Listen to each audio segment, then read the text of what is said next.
Kapag sumingil ang Ama, sandali lang. Ang plano niya ay di plano ng tao at ang plano ng tao ay di plano ng Ama. Kaya ang mga anak niyang may pagkilala sa Kanya, natatakot kalabanin siya sapagkat alam nila, hindi siya nakikita, subalit nakagagawa siya. Ang may pandinig ay nakarinig. Kaya kung matuwid ang gawa mo at nagmamahal ka ng kapwa mo, ano man ang ginawa mo at ginagawa mo sa kanila, hindi pa rin nakikita ang pagmamahal na binigay mo, bahala ng Ama. Ilagak mo sa Kanya. Kaya huwag niyong pahirapan ang isip at damdamin niyo. At yan ang pawang katotohanan. Huwag niyong pahirapan ang isip at damdamin niyo sapagkat ang Ama ay kumikilos na di nakikita. Mga minamahal, kung hindi mo patakda, nalason ka man, bubuhayin ka pa rin niya. At yan ang patotoo. Masdan ninyo ang isang binigyan niya ng pagkakataon at pamamaraan. Ayan, buhay siya sa inyong harapan.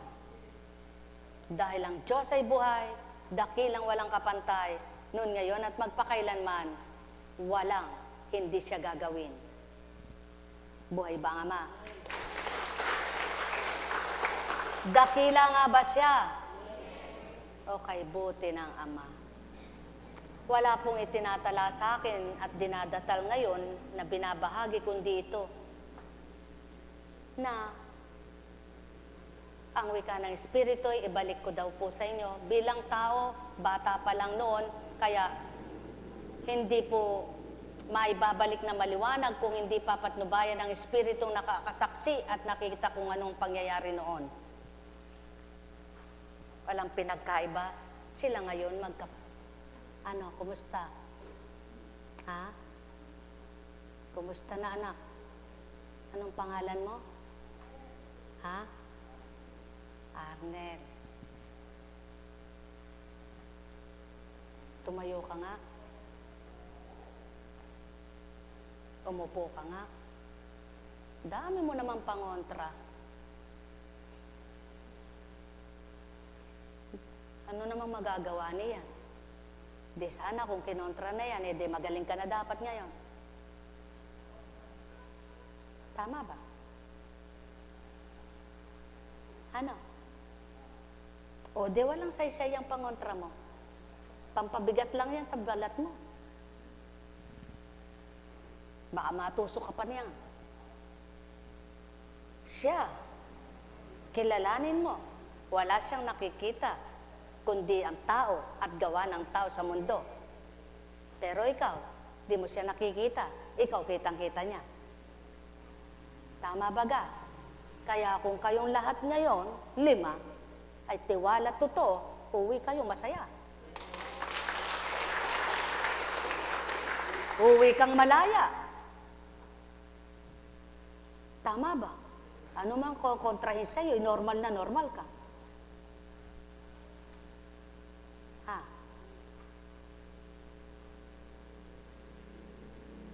Patag mo lang ang isip mo. Ano? Naririnig mo lahat ito, di ba? Naunawaan mo lahat ito, di ba? Sa makatwid, normal ka. Tama ba? Ilang taong ka na? Sino ba yun? Anong pangalan niya? Oo, alam ko. Kaya ako nga tinanong sa'yo. Sa makatwid, ano ko kontrahin natin ngayon? Labanan mo lang yan. Isip mo. Pero wala akong dapat paalisin dyan. Umalis na eh.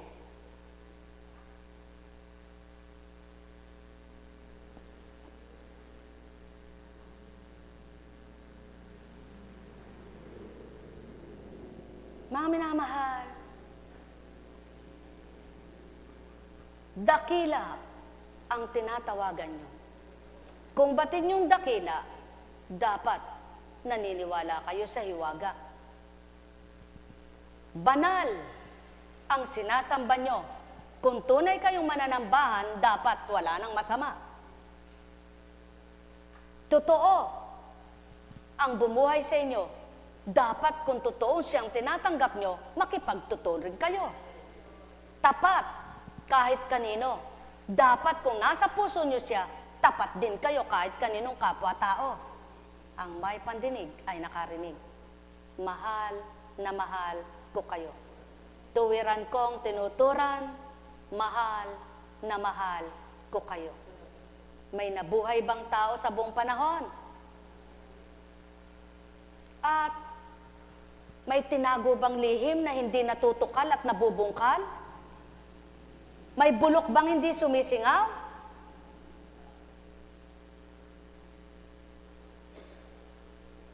Pakatandaan ninyo, ang lahat ng tinuran ko, di man ninyo nasilayang kung sinong nagluwal, pawang katotohanan.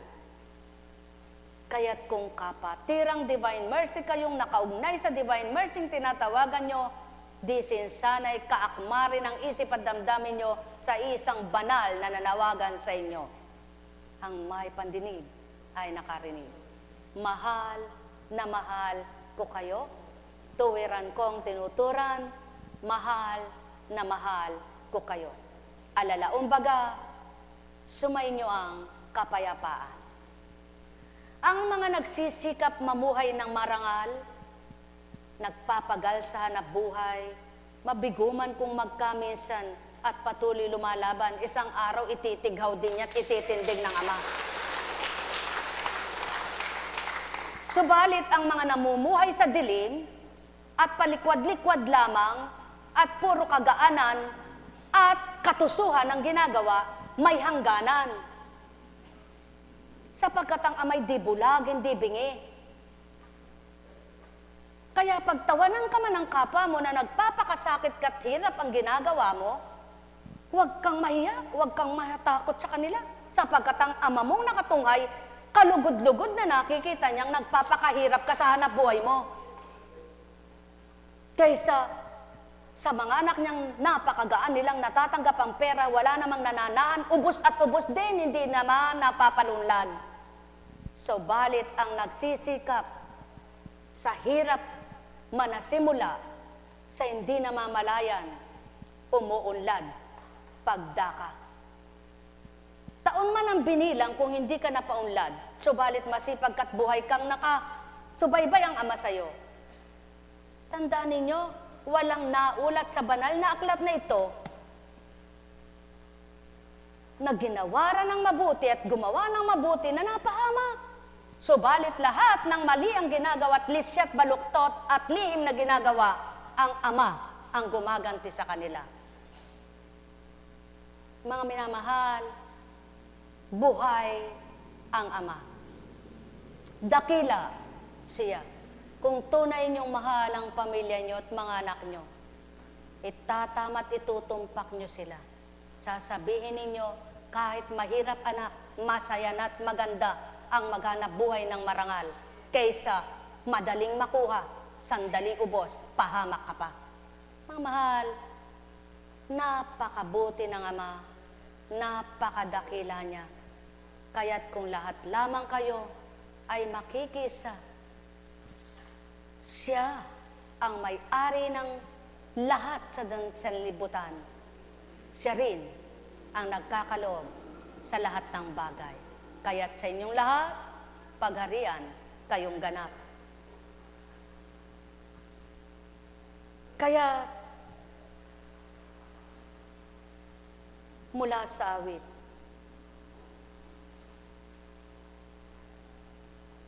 walang hirap na natamo yung hangad na tagumpay.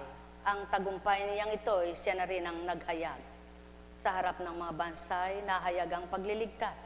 Ang pangako sa Israel, lubos niyang tinutupad.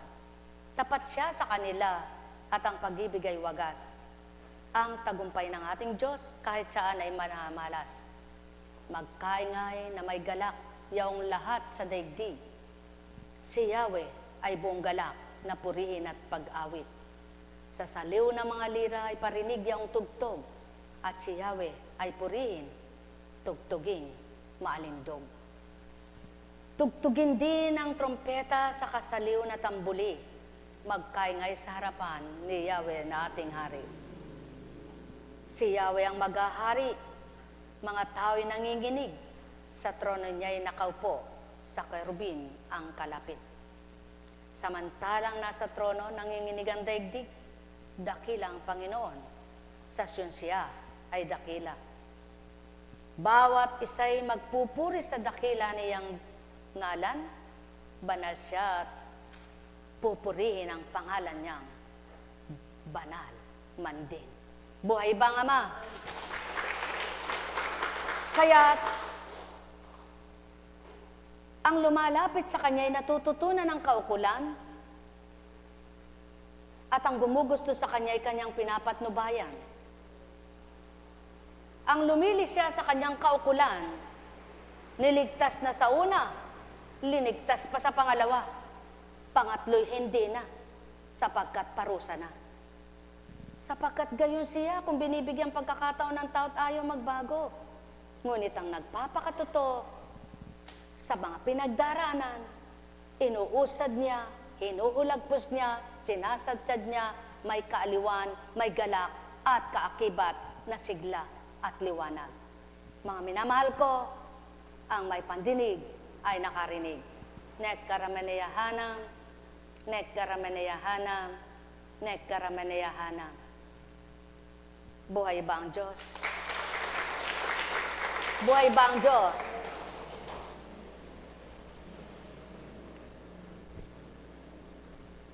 Anong pangalan mo, anak? Ha? Arnel. Kumusta ka na, Arnel? Ha? Eh, pagandahin natin. Na. Nananalig ka bang gaganda?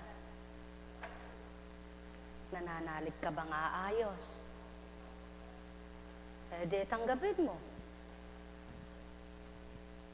O, para gumanda, kumain ka sandali. Bigyan mo nga isang basong tubig. Yan. Pag pinanaligan mo yan, gaganda na. Ano? Eh, sino magpapaganda? Sino? Salamat. Eh, sino ba bumubuhay? Eh, sino ang bumabawi ng buhay? Salamat. Salamat nakapasok kayo rito. Kundi sa Kanya, di kayo makapasok, ano? Kaya, salamat sa iyo, nakapasok sila rito. No? Alam kong magagawa ang Ama. Alam kong may magagawa ang Ama. Pagkat winika niya, manalig ka na. Bawat araw ako sa inyo may nakalaan. Mayroong magandang mangyayari sa inyo. Aking mga minamahal, mayroong magandang mangyayari sa inyo. Manalig, umangkin at tanggapin. Alam kong may magagawa ang Ama. Alam kong may magagawa ang Ama. Pagkat winika niya, manalig ka na. Bawat araw ako sa inyo may nakalaan. Mayroong magandang mangyayari sa inyo. Aking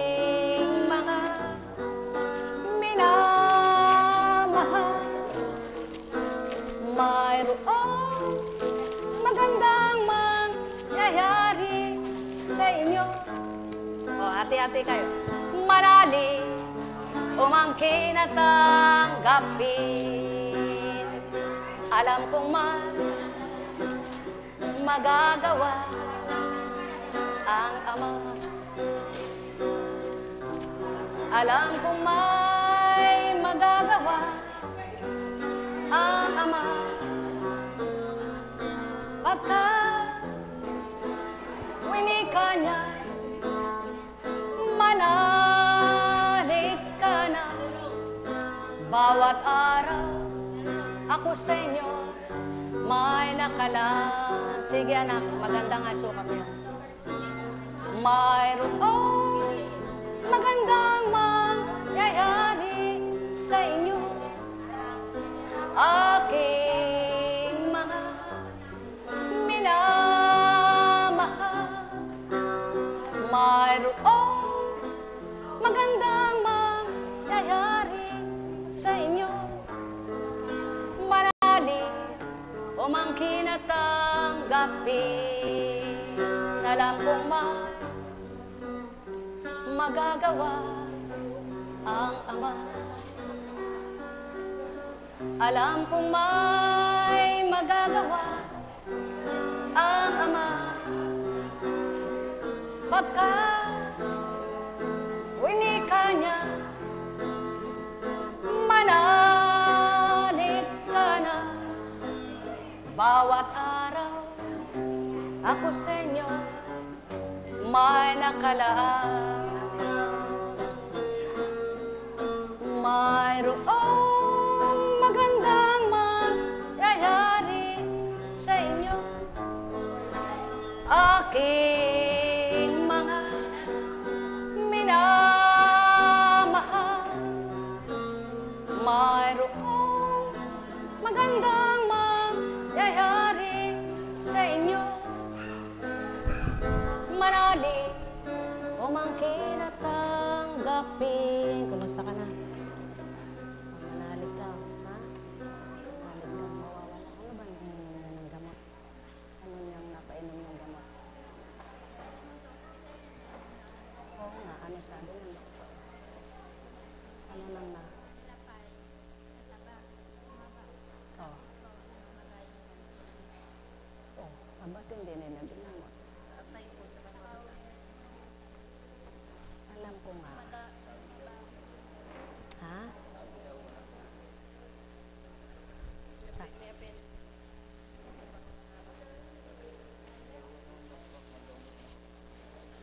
Nagamot na eh, ba't ganyan pa? Panaligan mo anak, ano? Tumayo ka nga, tayo ka. Sambang hospital. Sino doktor niya? Ha? Kamalikot ka nga. O ano sabi sa appendix niya? Ha? Ano sabi sa appendix niya? O operahan daw ba?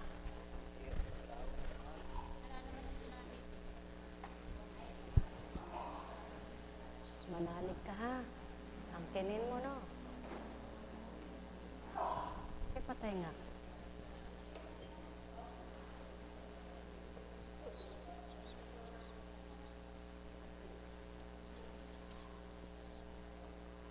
Masakit ba?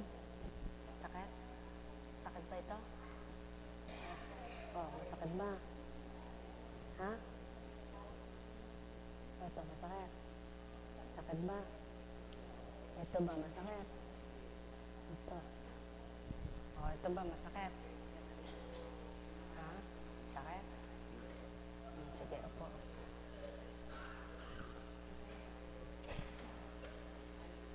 Dinextrose ka na, di ba?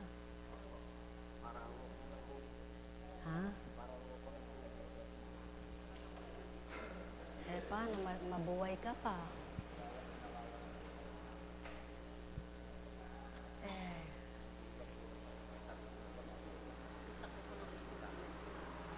Kasi, siyempre, may mga sinaksak na gamot. Linggo bukas walang gamutan bukas. Pero kung babalik ka sa Lunes, babanusan natin siya.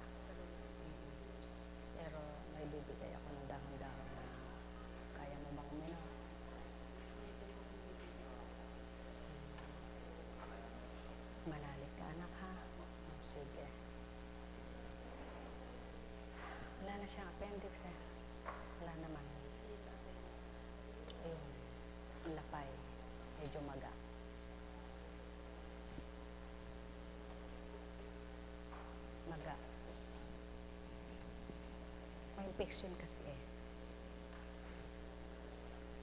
Buhay po ba ang Diyos? Ay, kay buti ng Panginoon. Ano po? Napakadakila ng Diyos. Alam nyo, kung paano kayo nagsisikap na dumalo sa gawain, gusto nyo dumalo, kami naman nagsisikap na maglingkod. Kapag inisip natin ng bilang tao tayo, tatama rin na, ano po? Oo nga naman, di ba? Pag bilang tao talaga nakakatamad. Ne? Makakatamad ne? Pag bilang tao, makakatamad ne? O teka, pintamad, lala ka mambayad kayo. Mariose. Mapapagat ka. Mamasahe ka pa, ne? O kapa mo, ala ka wari nga, breve, ito, probetsyong masanting, ba't magsawa, ne? O ikasiguro ka po konti, kaya li ka magsawa, may babandi ka kayo, kabandi ko na pin. Ne, kabandi ko na po, ne. Kabandi ko, manyaman. Ne po. Ginoo ko, ne. Pero mo pimbalo, ba't katutok nang? Ne.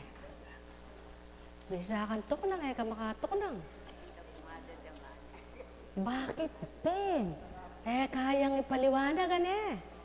Aliyag yung ipaliwanag, o ba't pinali? Pagkalyandan ako, at pisa ka pa. Ane, sabihan, da berat yay. Ano na nga papalaki? Anya, pagkalyanda na rin tutuki ka po ko, sige, ano na, papalayo kayo, tuki na kung tuki kayo na, nabala, berat kayo. O, wapin naman, ane. Ore nga liwapin naman. Magpakanyaman labi, ika naman, magpakasakit ka, be. Ne, pero balo yo po, manyaman ita. Ne, alin ba masarap? Nagpapasarap sa buhay o nagpapakasakit sa buhay? Ba, talagang masarap po yun. Yung nagpapakasakit kaysa nagpapasarap. Maraming namatay sa sarap. Namamatay din ka sa hirap. Di bali na. Masarap naman yun. Ang Diyos ang kasama mo. Kaysa sino kasama mo? Pero, sabi nga, kung malalaman lang ng tao ang katotohanan, walang magtatawa sa inyo Sa totoo lang, kung alam lang ng tao ang katotohanan, walang magtatawa sa inyo. Walang hahatol sa inyo, walang huhusga sa inyo. Kaya huwag kayong mahiya kapag hinahatulan kayo, kapag hinuhusgahan kayo, kapag sinasabi nilang, ba't kasunod ka na sunod doon, anong pala nyo? Kayo naman din nyo kaya ipaliwanag kung ano napapala nyo, no? Oo nga po, ano? Di natin kaya paliwanag, ba't anong nangyayari sa buhay natin na ito? Kapag nasa pagkatao, kapag naisip mo, maglinis na lang ako. Lilinis pa yung bahay ko, ano? Maghanap buhay na lang ako, kikita pa ako, no? Pero bakit nga ba? Bakit nga ba? Kahit anong sabihin ng kapwa mo, hindi naniniwala sa'yo, hindi ka makatigil-tigil. Bakit? Sapagkat ikaw mismo, alam mo, ang pinaglilingkuran mo ay ang Diyos. Buhay ba ang Diyos? Sapagkat alam mo, ikaw mismo, naaawa ka sa mga humahamak, nagtatawa, humahatol, umuhusga sa'yo. Naaawa ka, sapagkat alam mo kung anong mangyayari sa kanila balang araw. Diba? Dahil hindi naman ikaw hinahatulan. Dahil hindi mo naman gagawin yan kung hindi sa Diyos na tinanggap mo at kinilala mo. Tama ba ga? Kaya pag hinahatulan ka sa mabubuti mong ginagawa at adik ka, sino hinahatulan? Ikaw ba o ang Diyos? Kaya magtawa pa kayo, tumawa pa kayo, matuwa pa kayo, huwag kayong magalit, huwag kayong magngit-ngit. Bayaan nyo sila.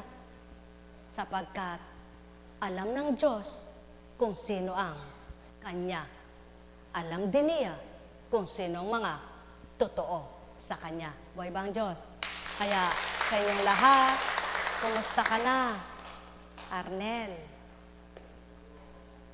Ayan, manalig kang, wag nang medyo. okay na ha. Yan, ang kinin mong nakabuti yung nilabas ha. Kaya nga binigyan kita ng candy para ilabas mo. Kasi kanina pakiramdam mo parang punong-puno, ano? O, ayan, nilabas mo na si puno. O, ibang Diyos. Minamahal. Halika nga ka dito, kapatid na Lando. Sa laki ba namang tsura nila Bay, kala ko si Dracula kanina Mantakin mo pulang-pulay bata. Si Dracula. Nakakita ka na ba ng Dracula, Apo? Hindi pa. Pero alam niyo po ba, sari-saring mata nakita ko na natural po, may mata kayo. Abay, ibang mata nakikita ko. Nakakita na ako ng parang hélice. Umiikot yung mata. Parang manika baga. Pero pulang-pula. Ikaw naman hindi umiikot. Kaya sabi ko, sarili mo lang yan. Wala kang kasamang iba. Kaya lang, munti ka nang malasok. Buhay ba ang Diyos? Pero dahil bubuhayin ka, may kwento po ako.